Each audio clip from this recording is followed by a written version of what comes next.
अस्सलाम वालेकुम जी।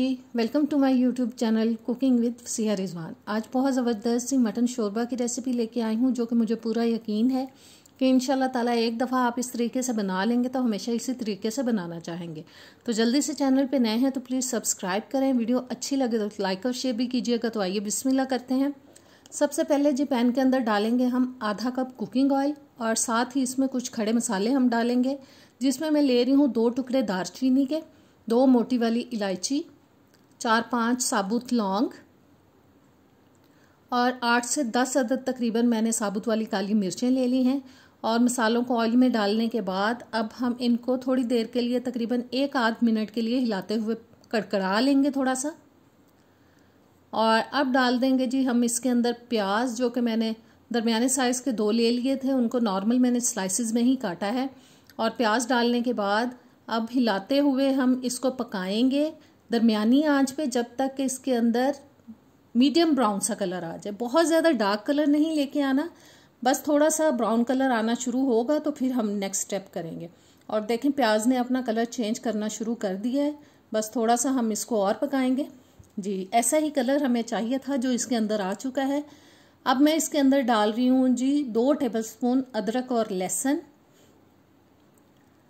और अदरक लहसुन डालने के बाद थोड़ा सा बस इसको हम सौते करते हैं, मिक्स कर लेते हैं प्याज के साथ अच्छी तरह से। और साथ ही अब हम इसमें डाल देंगे जी मटन, जो कि 1 किलो से थोड़ा सा ज़्यादा है, तकरीबन 1.25 किलो तक इसका वेट है। और मटन को अब हम तकरीबन 8 से 10 मिनट के लिए प्याज के साथ फ्राई करेंगे, पकाएंगे जब तक कि इसका कलर जो है वो बिल्कुल चेंज हो जाए। बस इसको हमने बीच बीच में हिलाते जाना है और दरमियानी आंच पे हमें इसको फ्राई करना है 8 से 10 मिनट के लिए। और जी उतनी देर में हम एक मसाला बना लेते हैं। आधा कप मैंने पानी लिया है, 1 टीस्पून मैंने उसमें कश्मीरी लाल मिर्च डाल दी है, इससे कलर बहुत अच्छा आता है। 2 टीस्पून लाल मिर्च का पाउडर, नमक डाल दिया है हस्बे जायका और आधा टीस्पून मैंने डाल दी है हल्दी।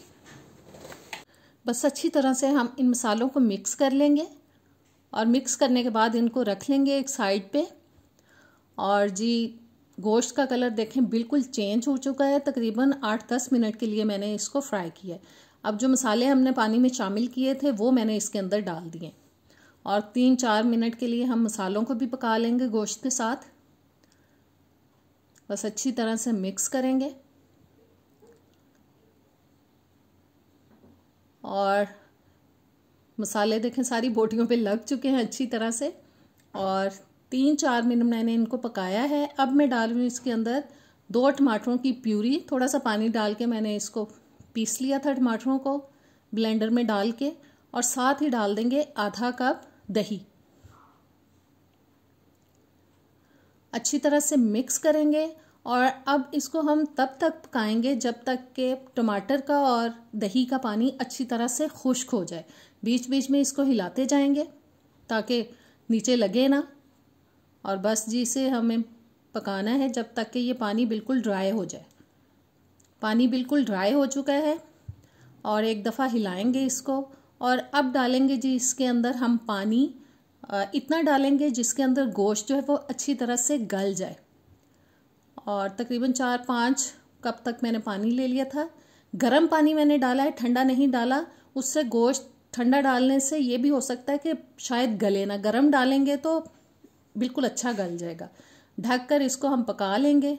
और जी गोश्त मैंने चेक कर लिया है, बहुत अच्छी तरह से गल चुका है।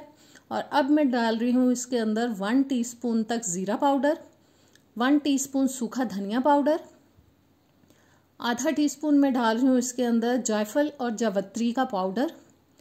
बस इसको 2-3 मिनट के लिए हम अच्छी तरह से भून लेंगे ताकि गोश्त की जो स्मेल है वो बिल्कुल ख़त्म हो जाए, क्योंकि छोटे गोश्त के अंदर एक मखसूस सी स्मेल होती है, उसको अच्छी तरह से ख़त्म किया जाए तो खाने का मज़ा आता है। और बस जी 2-3 मिनट हो चुके हैं इसको पकते हुए। अब हम इतना पानी इसके अंदर डाल देंगे जितना हमें शोरबा बनाना है। और मैं अपनी ज़रूरत के मुताबिक मैंने पानी डाल दिया है और अच्छे से मिक्स करेंगे। साथ ही हम इसमें डाल देंगे कुछ हरी मिर्चें साबुत वाली, इनकी भी खुशबू बहुत ज़बरदस्त लगती है। ऊपर से कवर करेंगे और शोरबे को हम 5-6 मिनट के लिए पका लेंगे। और शोरबा जितना मुझे चाहिए था मैंने बना लिया है और ढक्कन अब मैंने उतार दिया है। आधा टीस्पून मैं डाल रही हूँ इसके अंदर गरम मसाला पाउडर, 1 टेबलस्पून डाल देंगे सूखी मेथी और साथ ही इसमें डाल देंगे जी हरा धनिया। और ज़बरदस्त सा हमारा मटन शोरबा हो चुका है रेडी। बस अच्छी तरह से तमाम चीज़ों को मिक्स करेंगे और थोड़ी देर के लिए इसको हम दम पे लगाएंगे 4-5 मिनट के लिए, ताकि सूखी मेथी और गरम मसाले का फ्लेवर जो है वो इसके अंदर अच्छी तरह से आ जाए। और जी रेसिपी हो चुकी है तैयार। मुझे पूरी उम्मीद है कि आप इंशाल्लाह इसको ट्राई करेंगे तो आपको बहुत पसंद आएगी। नेक्स्ट वीडियो तक दें मुझे इजाज़त। अल्लाह हाफिज़।